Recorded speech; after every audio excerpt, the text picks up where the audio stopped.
Hello, thank you for joining with me. We are on day 9 in the Course Companions group, day 59, chapter 3, Sane Perception. We are reading out of A Course in Miracles, complete and annotated edition, edited by Robert Perry, 2017. And if you will please close your eyes, if you're not driving, and join me for a prayer, or join me in prayer. Dear God, please enable me to set aside everything I think I know about this book, about today's reading, about you, God, about myself, about others, about everything, God. Please allow me to have an open mind and a new experience. Please help me to see with your vision today. Thank you, God. Amen. So we are on chapter 3, section 8, the essential goal of therapy. When two people experience a dominance submission problem, and there we are on footnote 99, the dominance submission problem is when one person feels dominant or above and the other person feels submissive or subordinate. So when two people experience a dominance submission problem, it is often related to the perceived opposition between helping and being helped. This is a misperception resulting from the failure to recognize the equal worth of both individuals in the interaction. There can be no confusion on this point, and no strain if this confusion is not introduced.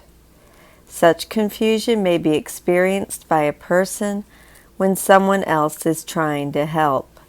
He is likely to feel that this puts him in a subordinate position if he thinks he should be the therapist.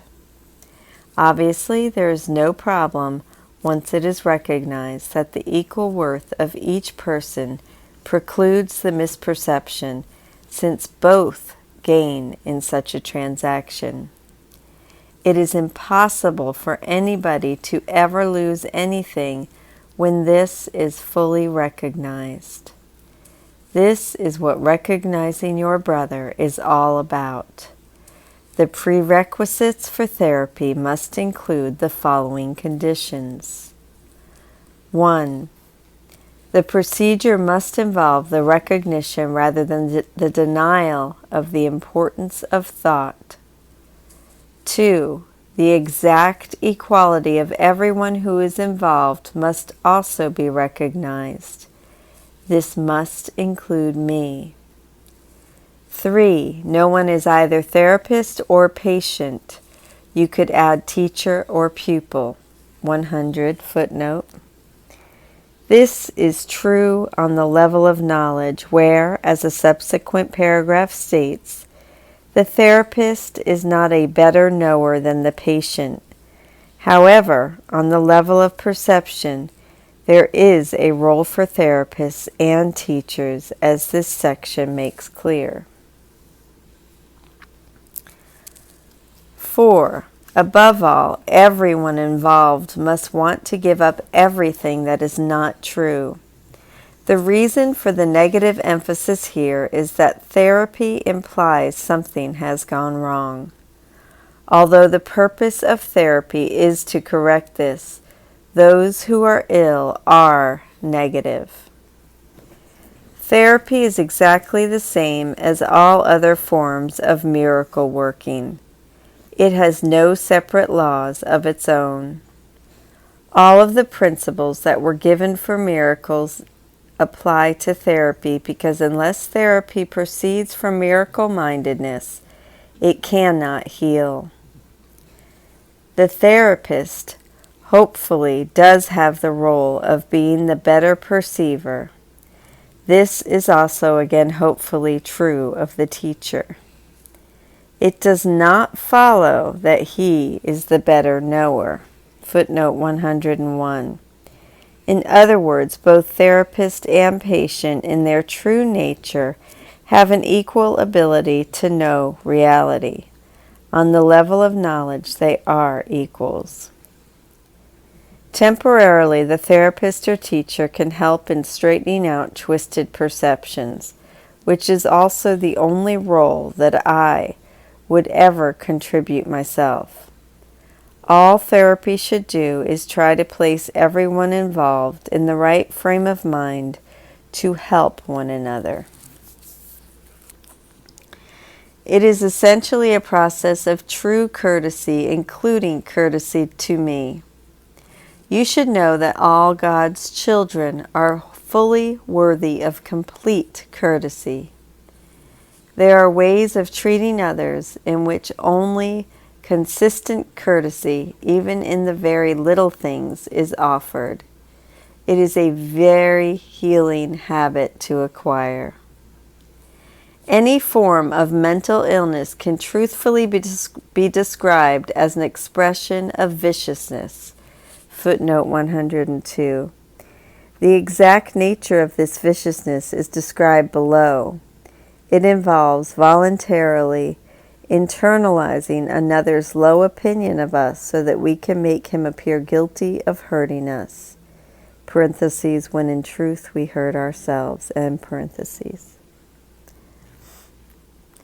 We said before that those who are afraid are apt to be vicious. 103.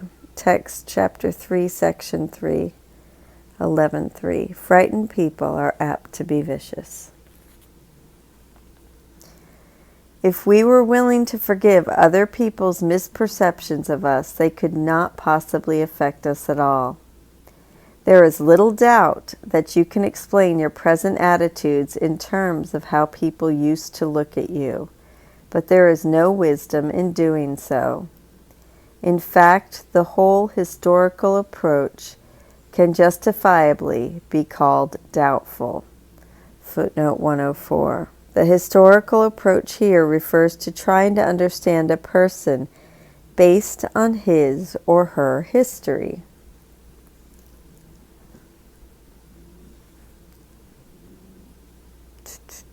I lost my place. Okay, 105.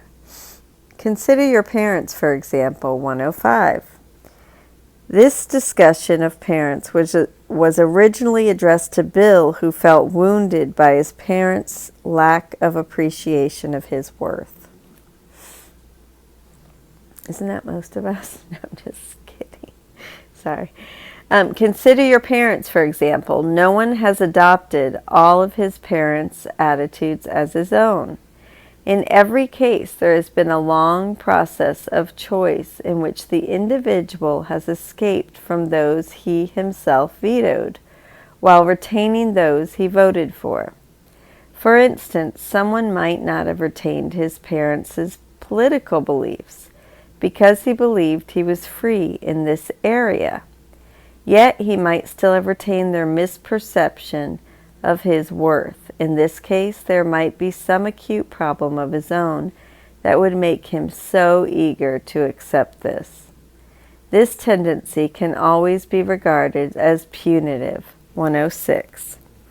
In other words, he is so eager to internalize their misperceptions of his worth because he wants to make them appear responsible for his pain, be a victim in this world. This desire to make them culpable is punitive. I like that. And where was I? I'm sorry. I keep getting lost. It cannot be justified by the inequality of the strengths of parent and children.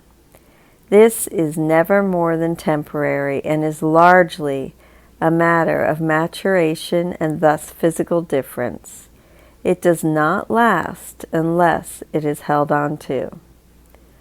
Why should anyone accord an obvious misperception so much power? There cannot be any real justification for it, because even you yourself recognize the real problem when you say, How could they do this to me? 107. A question like how could they implies that what they did made so little sense that it's shocking that it could even happen. Jesus is essentially saying you are right. In fact, it makes so little sense that it couldn't happen. They couldn't do this to you. Only you could give an obvious misperception so much power over you. That is how the question, how could they do this to me, shows an underlying recognition of the real problem. I like this. Okay. The answer is they didn't. You have a very serious question to ask yourself in this connection. We said before that the purpose of the resurrection was to demonstrate that no amount of misperception has any influence at all on a son of God. 108. Chapter 3, Section 3. The resurrection demonstrated that nothing can destroy truth. Good can withstand any form of evil because light abolishes all forms of darkness.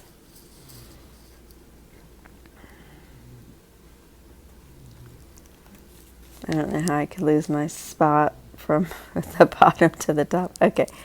This demonstration exonerates those who misperceive by establishing beyond doubt that they have not hurt anyone. Your question, which you must ask yourself very honestly, is whether you are willing to demonstrate that your parents have not hurt you. Unless you are willing to do this, you have not forgiven them. The essential goal of therapy is the same as that of knowledge. No one can survive independently as long as he is willing to see himself through the eyes of others. This will always put him in a position where he must see himself in different lights. Parents do not make the self-image of their children, though they may perceive images which they do make. However, as we have already said, you are not an image. Footnote 109. Chapter 3, Section 7. You have no image at all. If you side with image makers, you are merely being idolatrous. 110. This is a play on words which equates making an image of a person with making a graven image an idol. Just as an idol is a substitute for God, so our image of someone is a substitute for his real divinity. A graven image is a carved likeness that is worshipped as a god. The second commandment says, Thou shalt not make unto thee any graven image or any likeness of anything that is in heaven above, or that is in the earth beneath, or that is in the water under the earth. Exodus 24.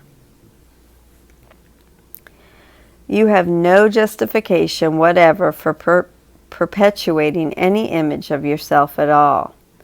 You are not an image. Whatever is true of you is wholly benign. It is essential that you know this about yourself, but you cannot know it while you choose to interpret yourself as vulnerable enough to be hurt.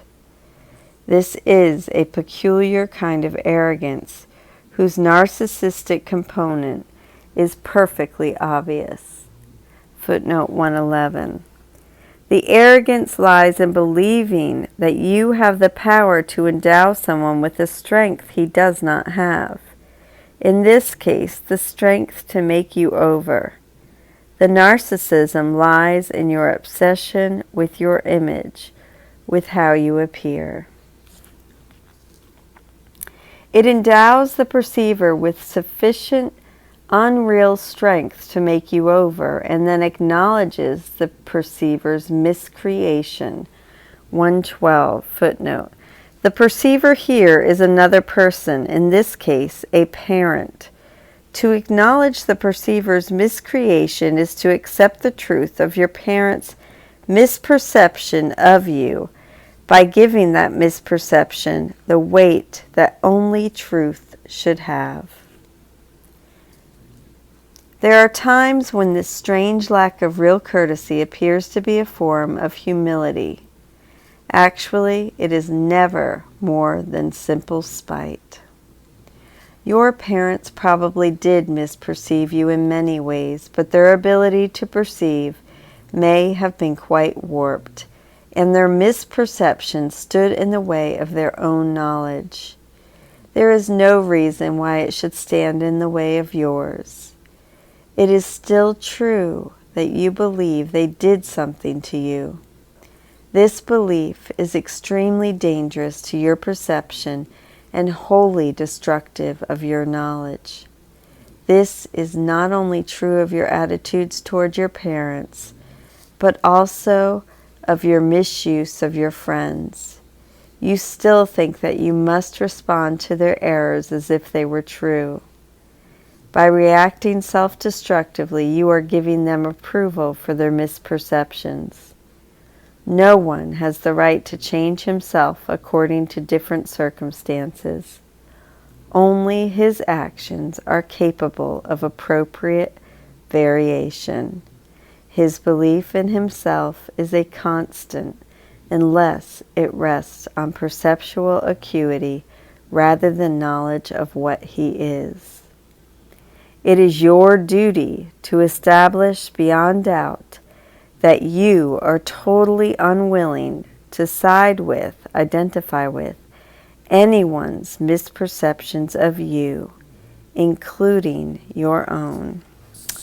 I love this section. Day 59. Section 7 of Chapter 3, The Essential Goal of Therapy, Overview. The essential goal of therapy. This is from Emily Bennington. This is from the Course Companion. When I feel at the mercy of what others think of me, I am electing to give their misperceptions of me power. I do this in order to spitefully frame them for something they didn't do. Something I did to myself. Reflection. This section states that if we were willing to forgive other people's misperceptions of us, they could not possibly affect us at all. What freedom. In what ways have you allowed other people's misperceptions of you affect how you view yourself? Oh my gosh, every area of my life. What really came up for me is work, though, because I want to be perfect and revered and put on a pedestal. Excerpts. The purpose of the resurrection was to demonstrate, and that's not only work, that's in everything, I think. Excerpts. The purpose of the resurrection was to demonstrate that no amount of misperception has any influence at all on the Son of God. Whatever is true of you is wholly benign. It is essential that you know this about yourself, but you cannot know it while you choose to interpret yourself as vulnerable enough to be hurt.